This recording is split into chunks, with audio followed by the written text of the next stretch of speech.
내비게이션이 없던 시절에 한 부흥사가 집회를 위해서 어느 낯선 지방 교회를 찾아가고 있었습니다.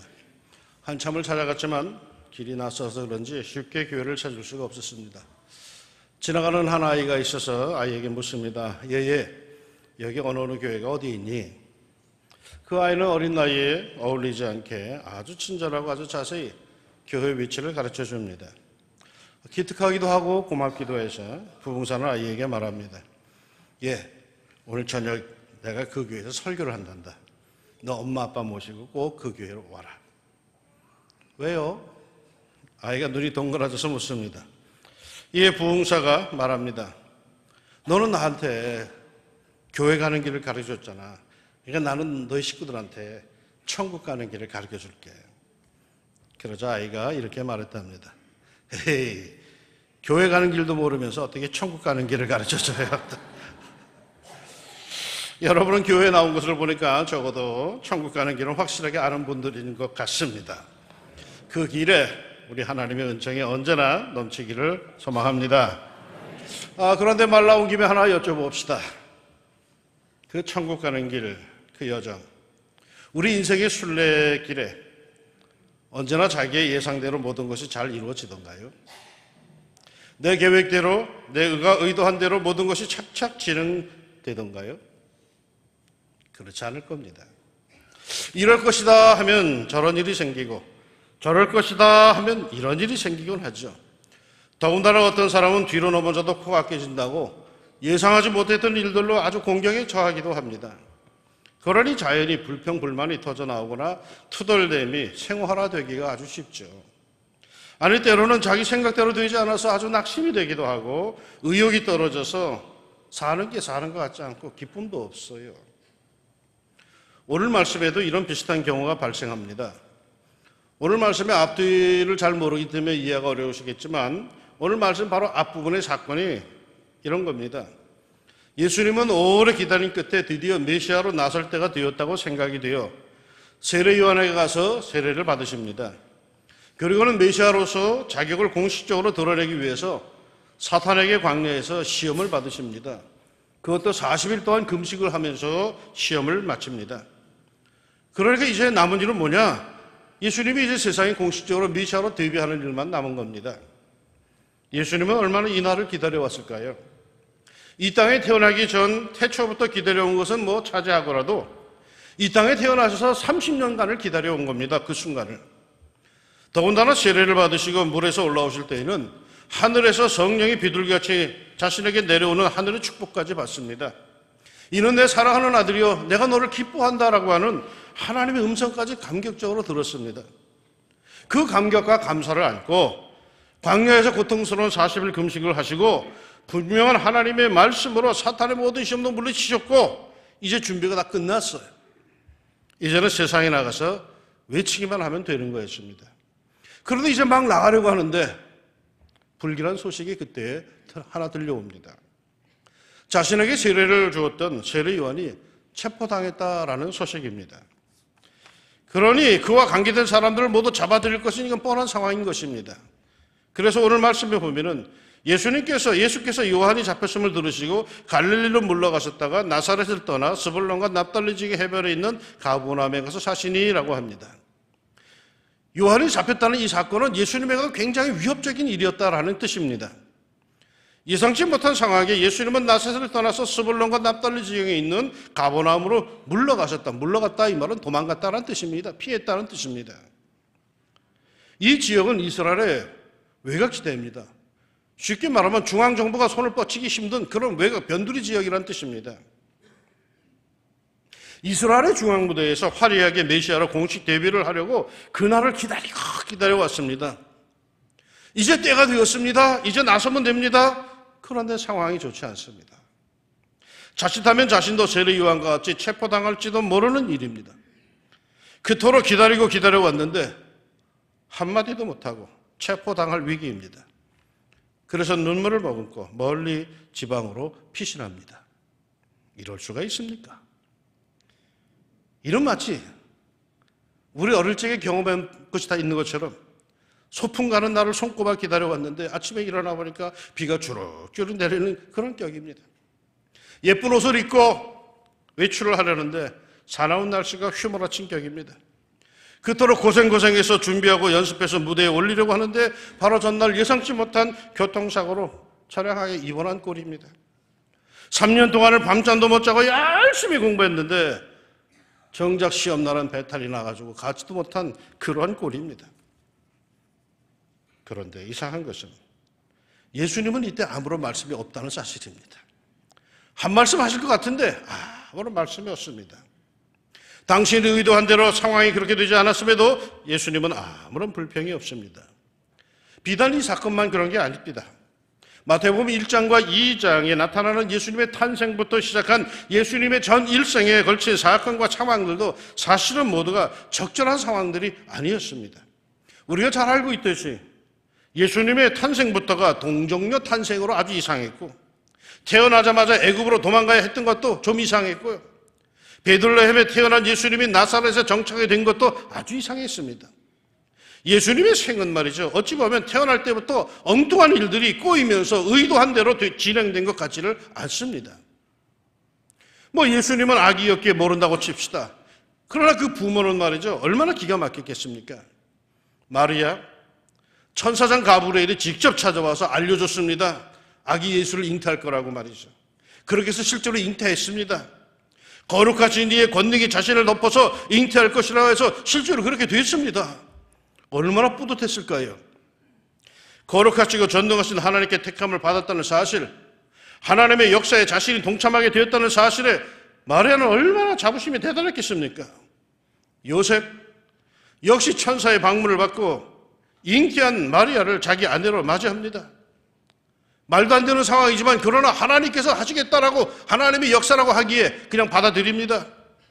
자신들은 지금 하나님의 역사, 그 하나님의 권능의 도구가 되어서 하나님의 일을 하고 있다라고 여겼습니다.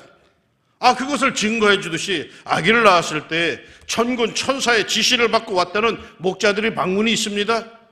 그러더니 얼마 안 있다가 이번엔 동방에서 찾아온 얼굴도 모르는 높은 지체인 동방의 박사들의 예방도 받았습니다. 비록 마구간이지만은 그들은 자부심이 대단했을 겁니다. 그런데 그것도 잠시, 하나님의 아들을 낳았는데 그에 따른 정당한 대가로 부귀, 영화, 만사, 형통이 뒤따른 것이 아니라 이제는 목숨을 부지하기 위해서 애굽으로 도망가야 했습니다. 그것도 한밤중에 아무도 모르게 애굽으로 도망가야 하는 신세였습니다. 그리고 그 후에는 고향으로 돌아가지도 못하고 나사렛에서 숨어 살아야 했습니다. 이게 무슨 하나님의 역사입니까? 이게 무슨 하나님의 사람의 삶입니까? 만군의 하나님의 축복을 받은 사람이라면 만사 형통해야지 왜 하는 일마다 잘 안 되는 겁니까?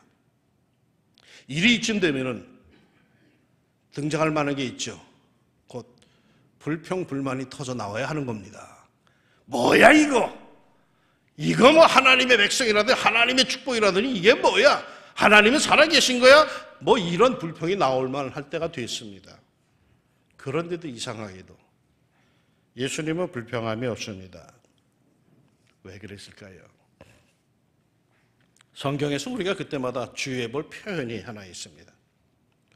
동정녀 탄생의 얽힌 사건에 대해서는 마태복음 1장 22절에 이렇게 설명합니다.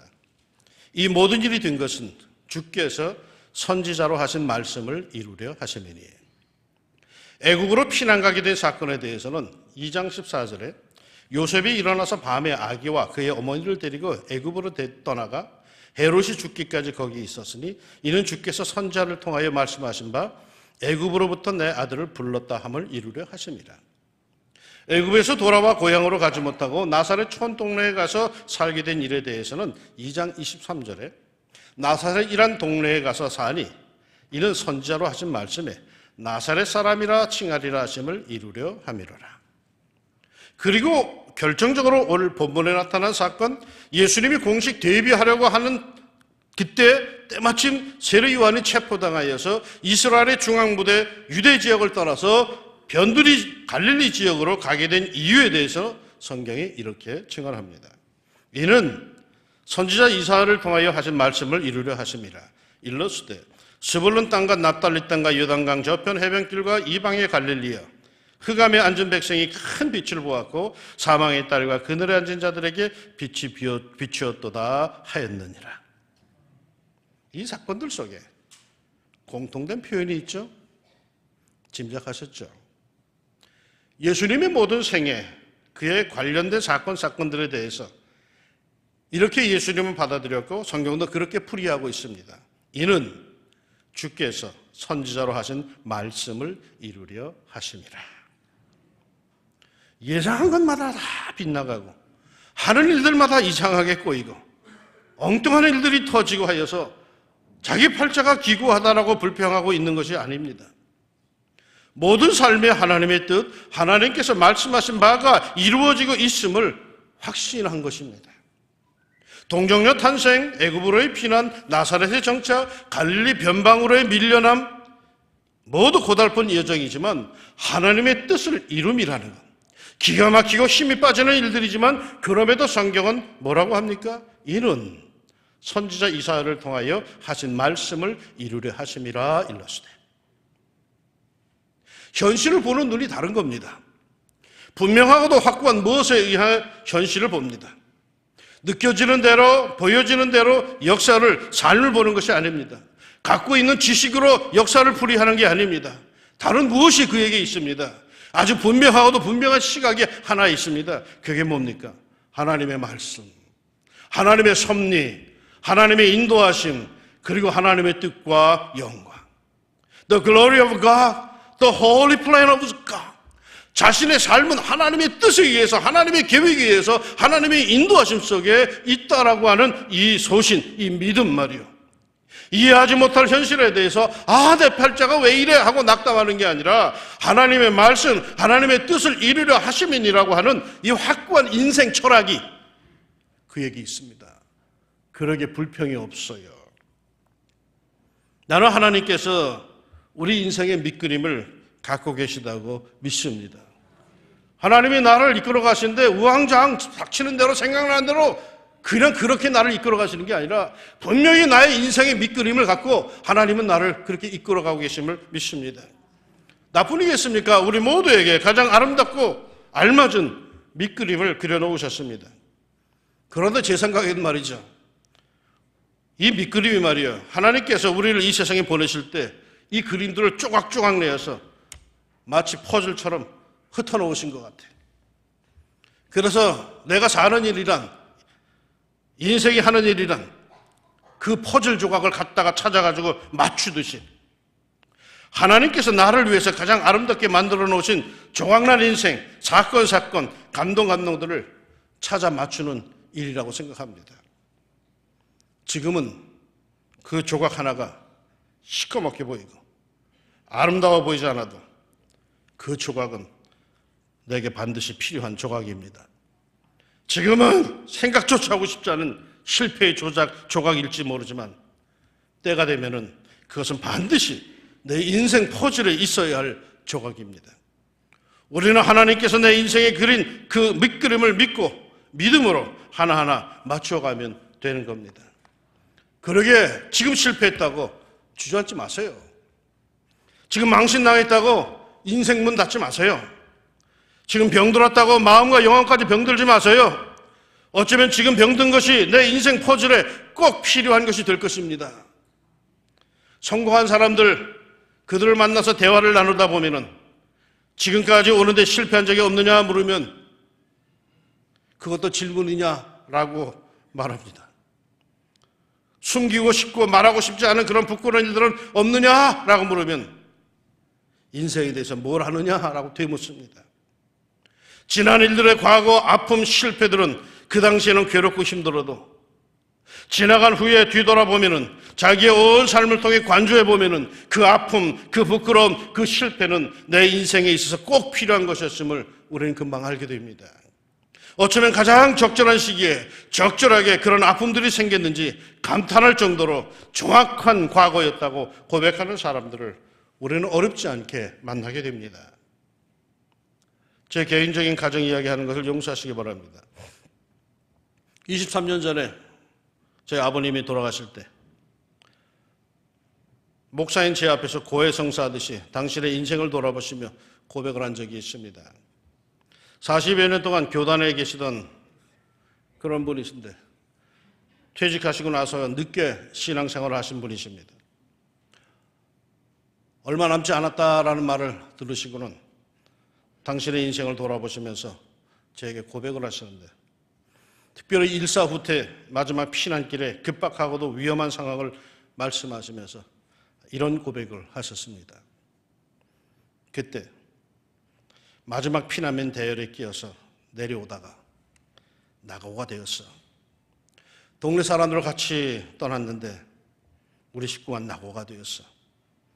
우리 식구만 낙오가 되어서 불안하게 나무로 내려가고 있는데 아무리 쫓아가도 앞에 일행이 보이질 않았어. 금방 뒤에서 중공군이 쫓아오는 것 같아서 불안하게 짝이 없었어.